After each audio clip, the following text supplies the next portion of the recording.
I didn't leave anything up for chance of that intro, man. No, man. I thought you were going to tell him it was also March 13th at 7:39 p.m. Korean Standard Time. But up here, this guy is our Zerg player who's doing very well so far this season. MVP Sniper. Sniper was a guy who was in a Code before, I think. He was in a couple Team League matches, and he played horribly, and he didn't do very well. And so this season, I was like, oh, he's going to die again. And he's actually done extremely well. Here's a guy who's gotten way farther than him in the past, though.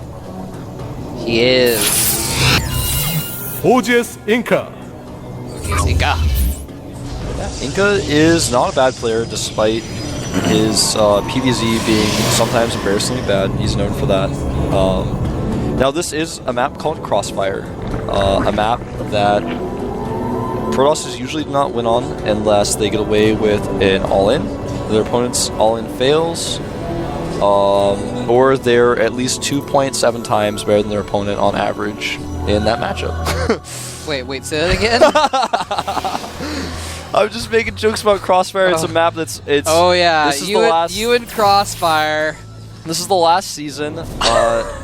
I mean, seriously, last season is the last season that it was supposed to be in, and technically speaking, the players didn't know. This is what I was told. The players didn't know it was removed for next season, so they've been practicing on it. So GOMTV said, all right, we'll keep it in for the up and down matches, but after that, it's out. And so it will actually be out after the up and down matches. So this last week, I thought the last time we saw Genius lose to Dongregu in the finals of a major match, I thought that would be the closer. I was like, wow, I guess the finals are over. Genius loses on Crossfire, and we'll never have to see this map again. But bear with it a little bit longer, Hero Viewer. Look at InCa's win rate versus Zerg. Oh my gosh. That is... despicable? That is 2-16. Yeah. You didn't misread that. No. That's not 216, that's 216 losses. Wow. Yeah. InCa has definitely struggled versus Zerg in the past. He's, generally in past seasons, not the last couple of seasons, but in past seasons before that, has gotten by sheerly on the merit of his PvP, but recently has been doing a little bit better in other matchups and a little bit worse in PvP. You know, InCa is actually looking to be doing a 2-gate expand here. Which... Oh, he's supply blocked. Really?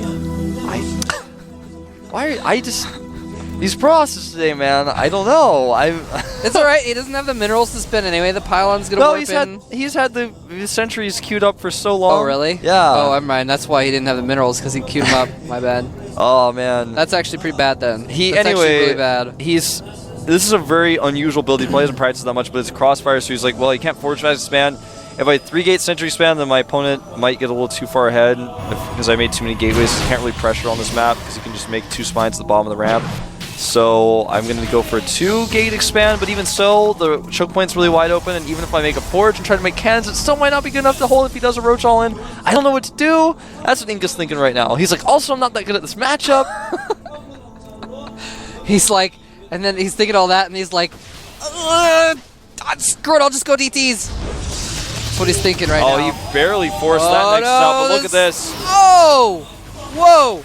This is one of the problems, though, with any less than 3 gates. You just do not have enough units to hold the Nexus if your opponent makes a bunch of Zerglings and attacks you. And he's forced to cancel that Nexus, loses 100 minerals and a lot of time, and is forced to just wait around a little bit longer until he has a force that can move out. He's going to go with the warp in. 2 more sentries will pop out with these warp gates finish. He didn't forget his pylon this time, so... Alright. We'll actually go in with 2 more Zealots. Pretty smart against that many. He's Zerglings. got a nice and flank there's more setup. Zerglings. Yeah, he's gonna try and he's gonna get those. Some force seals. Oh, he doesn't get the probe surprisingly. Oh, now he will.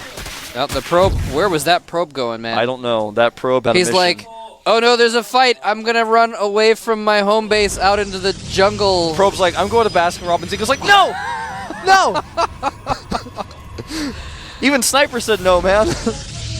Oh my goodness. So yeah, Sniper is finally going to be pushed back a little bit here. InCa finally able to retake that Nexus. Emphasis on the robotics facility going down now. 3rd base going up for Sniper because he's like, well, you know, I am a Zerg. And even though this is Crossfire, Zergs can take a third map because, you know, sometimes you can even take a double third because InCa can either attack one or the other, and he'll kill one, but I'll still have the other one, and he won't kill me. But InCa will never take a third on this map. Sniper. Hey, Wolf, I don't think we've heard your true feelings on this map. Why don't you tell us what you really think about it? That's private, man. I can't say that on the air. Okay, fair enough. Now the wall off has been completed. The Zerglings are occasionally taking a few steps back, and then the Zerglings are doing that thing where you take 3 steps forward and then 2 steps back. But eventually they get close enough to the gate, but then the Zealots push them back, and the Zealots take 3 steps forward, and the Zerglings take 2 steps back. But eventually, InCa will be able to push out and here. And eventually, at the end of it all, they do the hokey pokey and turn themselves around. And that's what it's all about. That's what Crossfire is all about. 2 spines going down at the bottom of the ramp. Usually you see at least 2 here. If you make 3, though, you have a really nice concave at the bottom where you can use roaches, any ranged units you have. The Zerglings can tank, and the spines just do so much damage to the units that are struggling to push down the ramp because they clump up really badly. Now, we have a Warp Prism on the way and Blink as we go up to 4 gateways. Now, this could be any number of things. The Warp Prism could just be simply for Sentry drop. It could be for a Zealot drop. It could be for reinforcements. And the Blink could just be a 4 gateway Blink timing attack, which will be really strong. But with the Prism going in, of course, it just changes everything. It makes a lot of different opportunities available. I like Sniper's creep spread, by the way. He's doing a pretty good job of it. He's already got all his bases connected with his main and his natural. He's got a couple tumors moving out in different directions as well. He's got a 3rd queen for creep, a creep queen. Might call it a creen. Yeah, somehow, I don't know, Kaldor calls them creep slaves. I think that's a little weird, though. Huh. That's, I don't know. I guess it kind of makes sense. It does make sense. That's all they're doing. Oh no, he's going to lose. Nope. He's actually, wow, yeah, he's definitely going for this. He's not showing his blink. He has put a pylon down to completely block he's made a complete wall off is the thing. And oh, look at this. He's actually forced to use a couple of force fields on this just to keep them from attacking the pylons. These Zerglings being really annoying. He's going to be forced to warp in something back at home, otherwise those Zerglings are going to do too much damage. There's 3 spines now at the bottom of the ramp. As I said, 3 is usually the magic number with that. InCa wants to go around the left side. Oh. That warp in force field makes all the difference. That's units he will not have with this push. Why isn't he just... Okay, yeah, you can just... He's going to go into the main with some forces. He's getting trapped a little bit over here. Oh, he's actually going he's going to blink around and blink into the main with the Warp Prism, dropping the sentries. Oh, wow, this is actually really He's going to force field the ramp. This is actually really cool. That is so cool. The ramp is force fielded while all of the units and all around of these the sentries third. with full energy, so he can force field for so long and warp and reinforcements with the Prism. Wow, this is a beautiful move by InCa. He needs to kill the rocks. Now he's doing it. But even if he kills the rocks, just chilling on the ramp, dying. InCa can actually make more sentries here if he wants to. Blink those stalkers out of those drones. Yeah, I don't know what's going on over there. But yeah, going after the rocks is actually the best thing he can do. You're completely right. He's going to be able to knock will he block the rocks, though? Because the sentries are not really in position! Lets a few roaches get in. Blocks it off. Still has the force field on the main ramp. He is stopping everything from getting in here. The stalkers are just all over the place going crazy. It is a smorgasbord of Zergling and roach blood for these stalkers. This is the coolest way to beat Crossfire I have ever seen. Oh no, the sentry gonna go down to a spine, not controlling his units very well. Oh no, he's just... he's out of force fields now. No more sentries now. He should probably just kill those roaches on the side at this point. Spine's going up here. What will he target? He's going to try to blink down when the Zerglings come up. Yep, and he does, but it's still going to be tough to get away from those. Blink is on cooldown. He's got no vision of the high ground to get away. Oh, very soon he will. There he gets the... Nope. Well, he uses the blink before the Warp Prism gets there. Yeah, that was... He's going to save some of these stalkers perhaps with the Warp Prism. I think the damage has been done, though. Yeah, the worker count is 57 to 29. Yeah. And Thermal Lance is on the way. He was teching the Colossus in the background as well. He has so much Larva Veil, but he's got to decide what to do. He's going for a Spire now. The problem is, even though he kept his spines alive, his opponent can go for another attack at any moment. He just doesn't have a strong army supply. The army supply now, InCa's 45 to 36, and he will be making units because he doesn't have to worry about probes or making a third base. This is Crossfire, after all. Of course he's not going to take a third base, but Sniper's got to get his third base back up and saturated, and he's going to need gas to make those mutas that he wants, but he won't necessarily have enough. This is a scary position to be in for Sniper, and that build by InCa. Oh, contaminated. Yeah, that's what I like to see. Slowing down the Colossus production, really very like that. important at this point. That's in fact, rare. he should probably go back in and do that again once he has the energy, because that is a really good idea at this point. He needs to do something to slow down InCa, because you're right. InCa can kind of just he can just attack again whenever he wants. Sniper did keep all 3 of his hatcheries, so he's able to kind of build back up his drone count a decent amount, but you know, if he drones, he's not going to have the units to deal with a second attack by InCa. And here comes an attack over here. In fact, he's burrowed the drones to keep them alive. And it looks like he is going to clean that up as well. Nicely done by Sniper. Yeah, Good defense. I like the usage of the burrow. And I really feel InCa's strategy here was planned from the beginning, and I just thought I'm so impressed by his execution of it, to be perfectly honest. I just, when I saw him moving out, I was like, everything is going wrong. I'm not quite sure what his plan is here. And then it just worked. Everything fell into place. The Warp Prism barely going to escape here. Almost flew into a Queen and a Spore. He actually can now attack the top left location. There's nothing really stopping him. The Overseer going to go down here as well. He's going to be... Go ahead. Well, you should say he's going to be at the top of the ramp here. You're exactly right, with Thermal Lance. Yeah, with 2 Thermal Lance Colossus, there's pretty much nothing Sniper can do. I like this, going with the Zealots in the top left. Oh, there are a few Corruptors out, but I think it's going to be just not enough. He's actually focusing down the hatchery at the top left. It will die. Just barely, but it will die. And Zealots have been warped into the main as well, going after the drones and the Queens. This is just beautiful play by InCa. I gotta hand it to him. Yeah, and he's going home now with his main force. Yeah. I like that decision. He saw some Corruptors. He's like, well, I don't need to force with this Roaches right and Corruptors, I don't know. So just goes home until he has more units, gets a few more warp-ins. 2 base on 2 base. Now, notice again, InCa has consistently been doing something that most pro gamers do not in this matchup, is double forge upgrades for PvZ. Most people just stick with the 1 forge until the later stages of the game. Yeah. And even then, oftentimes will just, after they have gotten their +3, will start +2 armor, etc. But, you know, he's consistently in both games today been going for 1-1 at the same time, and we'll start 2-2 very soon as well here. He's in a very strong position right now. The worker count's still 59-50 in InCa's favor. And he's got a lot of gateways, by the way, so he's not even planning on really, well, now that I was about to say he's not planning on getting a third, I actually noticed that he has a probe on the left. He might get a third after all, but it's just because he's so far ahead right now that he can afford that third and still put a lot of pressure on Sniper. Yeah, Sniper has made Corruptors.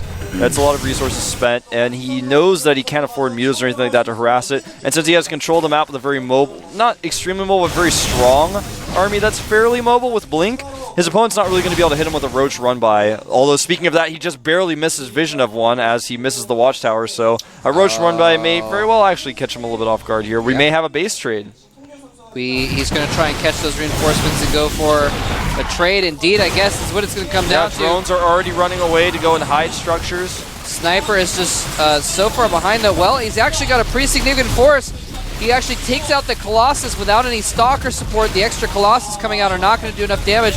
A Warp Prism being made now for InCa. That's going to be an interesting addition to this trade scenario. That's the only way he can get some of his probes out. Oh, good point. Good point indeed. But the Prism is going to get caught. Yeah. I don't think he's going to be able to get out. And it may actually come down to the fact that Sniper has gotten drones on the map and InCa will not have anything out on the map at all. Well, he did somehow sneak some probes out, actually. Zerglings are chasing them down now. There are a few units to come and try to protect them. In total, in his group of probes, he has about... Oh, he actually even has his base over here. Yeah, but it's not going to be up for long with this many units around. He's not sending very many units, so he's only sending these Roaches. He will corrupt the Stalkers and Sentries, though. Dropping off some Changelings there to occupy that high ground. But yeah, you're right. It's not going to be there for very long. And actually, yeah, it's interesting. He actually should have gotten a couple probes out on the map. Instead, he's mining over here, trying to get more units out instead. Oh man, this is actually so cool. He's damaging the Corruptors because he knows he's sending his main army back. His Colossi are going to be able to deal with this no problem. And InCa actually making a tough choice, but the right choice to turn around and go home here. Yeah, well, he's already killed everything Sniper has. He's killed everything. All he has to worry about is those extra extractors around the map and things like that. Yeah, he's killing so the there's last no reason, base. There's no reason not to. He's killing the last base at the top left. He's killed the extractors in the main. The only thing that's left in the main is a spawning pool, which will die over time anyways. He does not know about the base at the top right. He's cleaning up this last army. The Colossi being targeted down, but there's just not enough firepower here. Yeah. GG. GG. InCa not only wins against a Zerg, but does it on Crossfire. Well played and excellently executed build. I guess that means he has about 2.7 times the skill that Sniper does, right? Yeah. I guess so, man. He definitely had at least 2.7 times the thinking power. Exactly. Definitely a higher degree of strategy on that map. I loved that sentry drop with the blink in the main, especially going after the third. So he's like, oh my god, he's going for my third. I gotta protect it. Send his whole army to the third. And InCa's like, haha, I'm in your main. JK. Well, I actually, just thinking about that game, the Warp Prism could have been used for any number of things. He could have decided to just use it for reinforcements at that moment. He could have done a sentry drop without going for the blink into the main. He could have used the Stalkers to pick up the base at the top left. Then harass with just Warp-ins while units came to defend the blink Stalkers at the top left. Then he harasses the main and uses those same force fields for another bit of harassment instead of using the Stalkers as the brunt of his army. So at that moment, the focal point was the top right area of the map where the rocks are, and he's about to blink in. Because at that moment, he decides, do I go to the top left? Or I guess you could say top right, top center, whatever, the base up there that he had taken. Do I go to the top base and fight there, or do I fight in the main where reinforcements are coming out? He might be able to break through my forces if I don't do things perfectly. And he just microed fairly well. His micro could have been a little bit better, but the build itself, the idea and the execution were good enough to win him that game. Well, he's like, you know what? This is working a little bit too well. I want to show the fans a little bit more competitive game. So I'm going to let my sentries die to spine crawlers. I'm going to forget to force field the ramp on the left. So it'll be a little bit of a longer game, but I'll still win because I killed all of his drones in his main. So very nice of InCa to do that for us. Very appreciative of that because it did turn out to be a relatively interesting game. InCa definitely had the advantage the whole time, but yeah. Anyway, we're going to get into the next game, which is going to be Ace versus Leenock on another PVZ. Excuse me, on Metropolis. There they are. And Ace on your left, Leenock on the right. We're going to be battling it out here very soon on Metropolis. Another PVZ. We'll see if Ace, Ace is currently 0-1 right now in the group, so it's an important match for him. If he loses this one, he is actually going to be in such a tough spot. He's actually not 0-1. He's 0-2, right? 0-2 because he lost to Ganji with the 4 Ganji games. as well. He is really coming down to the wire here. He absolutely has to win this game if he wants to have any chance of getting into Code S. Can he do it against Leenock, someone who recently has not been doing well against Protosses? It's entirely possible. We'll find out in just a moment who will be victorious at the GSL 2012 Season 2 Up and Down matches.